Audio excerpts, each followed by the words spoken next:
느헤미야 1장 4절에서부터 5절까지 말씀을 우리 같이 한 목소리로 읽겠습니다. 4절입니다. 함께 읽습니다. 내가 이 말을 듣고 앉아서 울고 수일 동안 슬퍼하며 하늘의 하나님 앞에 금식하며 기도하여 이르되 하늘의 하나님 여호와 크고 두려우신 하나님이여 저를 사랑하고 주의 계명을 지키는 자에게 언약을 지키시며 긍휼을 베푸시는 주여 간구하나이다. 우리 1장 5절 한 번만 더 읽어볼게요. 5절만 읽겠습니다. 시작. 이르되 하늘의 하나님 여호와 크고 두려우신 하나님이여 주를 사랑하고 주의 계명을 지키는 언약을 지키시며 긍휼을 베푸시는 주여 간구하나이다. 아멘. 오늘 말씀 가운데 크신 은혜가 있기를 소망합니다. 우리 가슴에 손을 얹으시고 기도할까요? 하나님의 은혜가 지금 저에게 임하기를 기도합니다. 우리 옆 사람 축복하면서 하나님의 은혜가 지금 여러분에게 임하기를 기도합니다. 아멘. 서로 위해서 격려의 박수 한번 할까요? 자, 우리 기도의 용사분들, 오늘 2024년 마지막으로 우리에게 주시는 말씀은 느헤미야 1장 사실 전체입니다. 느헤미야 1장 전체는요, 느헤미야가 기도했던 내용이 전체가 1장에 담겨 있어요. 그래서 느헤미야가 어떤 기도를 했고, 왜 기도를 했고, 무슨 기도를 했고, 어떻게 기도를 했는지를 여기 다 나와 있거든요. 한번 우리 쭉 훑어보면서 우리가 느헤미야처럼 기도해야 되겠구나라는 생각을 좀 하시게 될 수 있기를 소망합니다. 저는 어디서 태어났냐면 여기서 혹시 대전에서 태어나신 분? 저도 대전에서 안 태어났어요. 그냥 떠본 거예요. 저는 전라북도 이리 익산. 지금은 이리가 없죠. 지금은 이리가 없어요. 저도 거기서 안 태어났어요. 본적이 거기랍니다. 본적이 이리, 옛날 이리. 지금은 익산이죠. 익산시 시기동 411 번지라 본적이라고 해요. 그렇다고 해서 제가 본적이 거기라고 해서 제가 거기에 연관이 있느냐? 전혀 없습니다. 그럼 거기 가볼 기회도 없고 아무것도 없어요. 그럼 제 고향이라고 할 수 있는 곳이 어디냐면 저에게는 전라남도 목포라고 하는 곳이 그나마 저한테는 고향, 가장 유소년기 어렸을 때에 오랜 세월을 살았었던 곳이지요. 초등학교 때부터 중학교, 고등학교 10년 넘게 여기서 생활을 했으니까. 그러면 그 다음 19살 고등학교를 졸업함과 동시에 이제 고향을 등지고 서울 경기권에서 거의 오래도록 생활을 했습니다. 그러면 제가 오래도록 생활을 했으니까 심지어는 입맛도 변하더라고요. 어려서 어머니께서 해주시는 김치라든가 그런 음식은 늘 맛있었어요. 근데 고향을 등지고 오랜 세월 이제 타향살이라고 하죠. 타향살이 해가지고 다시 고향으로 돌아가서 어머니께서 해주신 음식을 먹으면은 이게 웬걸 어떨 것 같아요? 김치가 짜요, 매워요, 변하게 되더라고요. 그럼 이제 고향이라는 의미가 저한테 어떤 의미가 있을까라고 생각을 좀 말씀을 준비하면서 해봤는데 목포라는 곳이 어떤 곳이냐라고 생각을 해보는데 딱 하나더라고요. 그냥 어머니 아버지가 계시는 곳, 그 이상도 그 이하도 아닌 것 같다라는 생각이 들 때가 있습니다. 그러면 심지어 보세요. 저 같은 사람도 거기서 오래 생활해가지고 떠나온 사람도 고향이라고 하는 곳에 대한 향수가 많이 없어요. 그러면 느헤미야 입장을 한번 들어가 보자고요.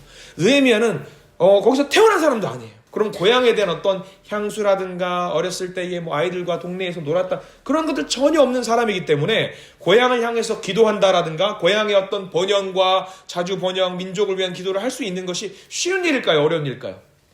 굉장히 어려운 일이에요. 굉장히 어려운 일입니다. 물론 그건 있습니다. 저는 캐나다에 조카가 있어요. 조카가 이제 세 녀석이 있는데 세 녀석은 이제 이민 2세대가 되겠죠. 대한민국이 어떤 곳인지 잘 몰라요. 전화하거나 물어보면은 저한테도 이제 말할 때 뭐라고 말할 것 같아요? 작은 아빠 이게 아니라 작은 아빠 막 이렇게 말을 한단 말이죠.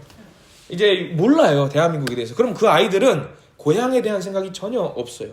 그러면 이런 질문을 던져볼 때가 있어요. 야, 너 일본이라는 나라에 대해서 어떻게 생각하냐? 라고. 일본은 그 아이들은 어떻게 생각하냐? 우리는 어때요? 일본 하면 일단 이웃나라이기도 하겠지만 여기서 뭔가 알 수 없는 이게 치밀어 오르잖아요.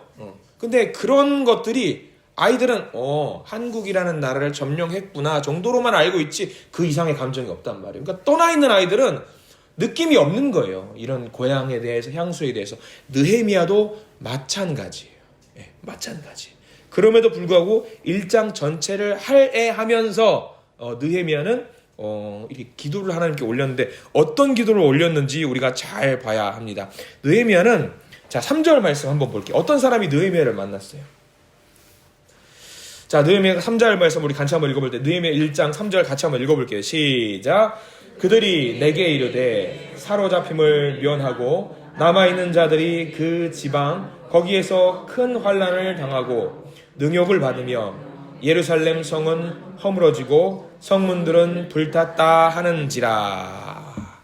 자, 이런 소식을 느헤미야가 들었어요. 여러분들이 이런 소식을 들었다고, 느헤미야 입장에서 이런 말을 들었다고 생각을 해보세요. 그러면 가슴이 아프다, 내 나라, 내 땅, 내가 가서 살려야 되겠다, 이런 마음이 들까요? 쉽게 들기 어려워요. 이런 마음 쉽게 들기 어렵습니다. 그냥 넘어갈 수 있는 건데, 이 이야기를 듣고 나서 느헤미야가 어떤 반응을 받는지가 중요해요. 4절 말씀 보세요. 느헤미야가 이 이야기를 듣고 어떻게 했는지 4절 말씀 보겠습니다. 시작. 내가 이 말을 듣고 앉아서 울고 수일 동안 슬퍼하며 하늘의 하나님 앞에 금식하며 기도하며. 자, 이 이야기를 듣고 나서부터 느헤미야는 어떤 마음을 갖냐면 기도하기 시작해요. 그냥 기도하는 것도 아니에요. 울고 수일 동안 슬퍼하면서 기도합니다. 왜? 비록 내가 거기서 태어난 나라는 아닐지언정 내 조국이고 내 나라고 내 땅인데 거기 있는 사람들이 힘들어하고 있는, 눈물을 흘리고 있는 것들이 눈에 선하니까 기도하지 않을 수가 없는 거예요. 기도하지 않을 수가. 그 긴 기도를 쭉 하는데 그 요약한 것이 6절 말씀입니다. 우리가 읽은 본문이기도 하겠지만 6절 말씀 천천히 기도하는 마음으로 한번 읽어볼까요? 6절입니다. 시작. 이제 종이 주의 종들인 이스라엘 자손을 위하여 주야로 기도하오며 우리 이스라엘 자손이 주께 범죄한 죄들을 자복하오니 주는 귀를 기울이시며 눈을 여시사 종의 기도를 들으시옵소서. 나와 내 아버지의 집이 범죄하여 라고 기도합니다. 자, 느헤미야가 어떤 기도를 했어요? 하나님, 우리가 주님 앞에 범죄했습니다. 우리의 죄를 용서해 주시고 이 나라와 이 땅을 살려주시고 주님의 백성을 지켜주시옵소서라고 기도하고 있습니다. 느헤미야는 그냥 혼자 잘 먹고 잘 살 수 있었어요. 이민 2세대로서 성공한 사람으로 그건 축이 된 사람이기 때문입니다. 얼마나 아름다운 기도인지 몰라요. 근데 우리가 이 기도의 타이밍을 잘 봐야 되는데, 우리가 6절 1장 말씀 쭉 읊어나가면서 우리가 느헤미야의 직업이 뭔지 알고 있으실 거예요. 느헤미야가 뭐 하는 사람이었죠, 여러분들? 우리는 뭐라고 알고 있냐면 페르시아 왕의 술관원으로 알고 있습니다. 술관원이라고 알고 있을 겁니다. 술관원이 뭐 하는 사람이냐면 옛날 우리 조선시대로 말하면은 기미상궁, 그러니까 왕이 먹는 음식을 미리 먼저 먹으면서 독이 있는지 판가름. 그러면 어떤 사람을 술관원으로 세울까요? 굉장히 믿을만한 사람, 최고로 믿을만한 사람을 세우는 거죠. 그리고 술관원은 단순하게 우리나라의 기미상궁 역할을 하는 게 아니라 왕의 지근거리에서 뭘 했냐면 이 나라를 잘 정치해 나갈 수 있도록 비서실장의 역할을 했어요. 조언을 하고 이렇게 대단한 역할을 갖고 있는 사람인데, 중요한 것은 1장 초반부터 이 느헤미야가 초반부터 술관원의 이 직분을 갖고 있었냐? 아니라는 거예요. 처음부터 내가 강력한 힘을 가지고 있었다라고 한다면 내가 왕에게 이야기해서 하나님, 내가 이 나라를 살리겠습니다라고 결단할 수 있을 거예요. 근데 지금 이 기도하는 시점은 술관원이 아니에요. 뭐 하는 사람인지 안 나와 있어요. 이 사람이 고위공직자 술관원이 된 게 언제부터 되어 있냐면 11절 1장 제일 끝에 나와요. 기도 다 끝나고. 자, 11절 말씀 한번 읽어볼까요? 11절 시작. 주여 구하오니 귀를 기울이사 종의 기도와 주의 이름을 경외하기를 기뻐하는 종들의 기도를 들으시고 오늘 종이 형통하여 이 사람 앞에서 은혜를 입게 하옵소서 하였나니 그때에 내가 왕의 술관원이 되었느니라. 거기 밑줄 그으십시오. 술관원이 언제 되었는지 중요해요. 처음부터 술관원이 아니었던 거예요. 하나님께 열심히 기도했어요. 하나님, 저 이렇게 하고 싶어요. 이 나라를 살리고 싶어요. 하나님, 나라를 구원으로 이끌고 싶어요. 하나님 도와주세요 하니까 뭐 했는 거예요? 어떻게 된 거예요? 하나님이 그 기도를 들으시고 이 느헤미야에게 큰 권세와 능력을 부어주셨다는 것이 1장의 고백입니다. 우리가 뭐 정치로 나가거나 우리가 뭐 술관원이 돼서 비서실장 그런 건 아니어도 됩니다. 우리는 이런 일을 하는 사람도 있을 겁니다. 그러나 우리에게 이 말씀을 주시는 이유, 우리가 해야 될 일이 무엇인지, 우리가 기도도 하지 않고 있으면, 기도 안 하면은요, 안 주셔요. 아무것도 안 주셔요.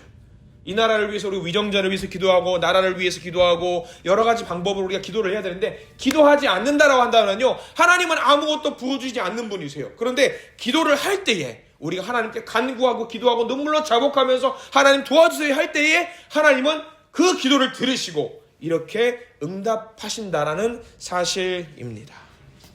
우리가 지금 느헤미야는 어떤 기도를 했냐면 예루살렘을 회복하는 기도를 했어요. 하나님의 나라를 살리는 기도를 했단 말이죠. 눈물로 기도했어요. 자, 우리가 나라를 위해서 기도해야 될 때입니다. 예전 같았으면은 동요하지 마세요. 보일러 소리 같아요. 동요하지 마세요. 보일러 소리입니다. 뭐 터지지 않습니다. 자, 우리가 예전에 생각을 한번 해보세요. 12월, 1월 넘어갈 때의 기분이 어땠어요? 약간 들떠있기도 하고 기대감과 함께 행복한 마음으로 막 사람들 만나고 식사도 하고 교제도 했잖아요. 근데 요즘 보면은 우리가 그것을 마음 놓고 못해요. 시국이 시국인지라 뭔가 어딜 가도 안타까운 마음, 가슴 아픈 마음, 그런 것들이 계속 연달아 터지니까 어제 뉴스인가를 보니까 뭐 어떤 평론가 분께서 하는 말씀이 어디 가서 마음대로 웃지를 못하겠다라는 거예요. 너무 안타까운 거예요. 그러니까 우리는 분명히 얼마 전까지, 몇 해 전까지만 해도 좀 편하게 웃기도 하고 새해 복 많이 받으세요 이야기도 했단 말이죠. 근데 그거를 마음 놓게 새해 복 많이 받으라는 말 하는 것 자체가, 예수의 복 받으라고 하는 말 자체가, 축복합니다라는 말 자체가 이게 너무 내 마음속에 막 안 나와요. 왜? 내 마음속에 이미 탁탁하게 뭔가 막혀 있으니까. 이럴 때일수록 우리가 느헤미야를 생각하면서 더 열심히 기도해야 될 줄 믿습니다. 주님, 우리 나라를 도와주세요. 저기 비행기 사고로 인해서 큰 고통 가운데 있는 사람도 하나님께서 위로해 주지 않으시면 안 됩니다. 뭐 대통령 탄핵, 아까 방금 뉴스 보니까 구속영장이 발부가 되었어요. 근데 우리가 그런 기사들을 보면서 그분들이 하실 행정적인 일들은 그분들에게 맡기고 우리는 뭘 해야 되냐면 나라가 하나님의 그림에 맞춰서 잘 흘러갈 수 있도록, 모든 하나님의 자녀들이 잘 살 수 있도록 도와주세요. 우리는 그 기도는 해야 됩니다. 우리는 그 기도해야 돼요. 그래야 되잖아요. 우리가 다시 웃으면서 오늘 또 송구영신 예배가 있을 텐데 송구영신 예배 드리면서 새로운 마음과 기대감을 가지고 하나님 2025년은 열심히 해볼게요 라는 기대감을 가지고 기도를 해야 되는데, 하나님 2025년도에도 이렇게 또 불행한 일이 계속 이어지면 어떡합니까? 그런 마음으로 기도하면 우리가 얼마나 가슴 아픈 일이에요. 그러니까 우리 기도 용사 화요모임 기도의 어떤 하나님이 세우신 하나님의 용사들 더욱더 열심히 이 시간에 느헤미야가 했던 기도를 붙잡으면서 오늘 우리 4절 말씀, 울고 수일 동안 슬퍼하며 금식하며 하나님 앞에서 기도했다라는 말씀, 이거 잘 기억하시면서 우리가 나라를 위해서 기도하시고 교회를 위해서도 기도하시고 옆에 있는 믿음의 동역자들의 어떤 평탄한 그 길을 위해서도 기도하시고 경제적인 번영까지는 우리가 기도하지 못할지언정 우리가 쓰고 남아서 또 다른 사람들에게 도울 수 있을 만큼의 경제적인 형편도 허락하시고 건강도 허락하여 주시옵소서라고 기도할 수 있는 우리가 되었으면 좋겠습니다. 거기다 조금 더 나가면 플러스 알파 MSG, 하나님 저도 좀 어떻게 좀 안 될까요? 이런 기도 해야 됩니다. 나를 위한 기도 반드시 해야 돼요. 내가 평안하지 않으면 다른 사람을 위해 기도할 수 있는 그 마음의 여유가 안 생겨요. 나도 잘 돼야 돼요. 그러니까 그거 다 기도하시고 나셔서 끝자락에 살짝 한 10% 정도 하나님 나도 좀 도와주십시오 라는 기도 반드시 넣으시기 바랍니다. 그렇게 해서 아름다운 기도로 만들어서 이걸 잘 반죽해서 하나님께 올려드리면 하나님 그걸 보시고, 그래 내가 너의 기도를 너에게, 너의 교회에, 너의 나라에 가장 맞는 방법으로 내가 풀어가 줄게. 그 음성 들으시는 복된 기도의 시간 되기를 간절히 소망합니다. 기도하겠습니다. 주님 감사합니다. 주님, 우리가 기도하게 해주십시오. 느헤미야의 기도를 들으셨던 주님, 우리의 기도도 들어주시옵소서. 그래서 이 나라를 살려주시고 이 나라를 지켜주시고 우리 교회도 지켜주시고 주님만이 우리의 생명 되시오니 주님 의지에서 나가오니 우리를 지키시고 도우시고 인도해 주시옵소서. 한 해 열심히 기도했던 우리 화요 모임의 기도의 용사들 주님께서 칭찬해 주시옵소서. 때로는 몸이 아프고 때로는 게을러서 몸이 불편하고 힘들어서 마음이 나약해서 기도의 자리, 주님 오늘 하루는 쉬고 싶어요 라는 마음이 있을 때가 많이 있었습니다. 그럼에도 불구하고 이 기도의 자리, 이 기도의 끈을 붙잡고 끝까지 달려왔던 주님의 딸들, 주님의 아들들 있사오니 기도의 용사로서 내년에도 열심히 또 달릴 수 있는 아버지 기도의 제목들을 많이 허락하여 주시옵소서. 간절히 바라옵기는 주님께 올릴 그 기도의 제목들이 늘 밝고 행복하고 즐거운 소식들이 우리 가운데 넘칠 수 있도록 인도하여 주시옵소서. 주님 보세요, 이렇게 기쁜 일이 있었습니다. 주님 보세요, 이렇게 행복한 일이 있었습니다 라고 기도 올릴 수 있는 우리 2025년이 되게 하여 주시고, 때로는 우리가 넘어질 때가 있을지언정 그 넘어질 때 주님 손 붙잡아 주시고, 우리 옆에 있는 기도의 동역자들이 뒤에서 밀어주시고, 아름다운 기도의 향연이 하늘나라에 올릴 수 있도록, 기도의 향기가 올라갈 수 있도록 주님 저희들 화요 모임, 기도의 모임을 복 내려 주시옵소서. 인도하시는 우리 박영신 장로님도 인도해 주시고, 모든 기도의 동역자분들 한 분 한 분, 한 사람 한 사람 주님께서 머리에 안수하여 주시고 안아주시어서 내가 너의 기도를 듣고 있다라고 하는 그 음성을 오늘 우리가 들을 수 있도록 주님 도와주시옵소서. 예수 그리스도 이름으로 간절히 기도드립니다. 아멘.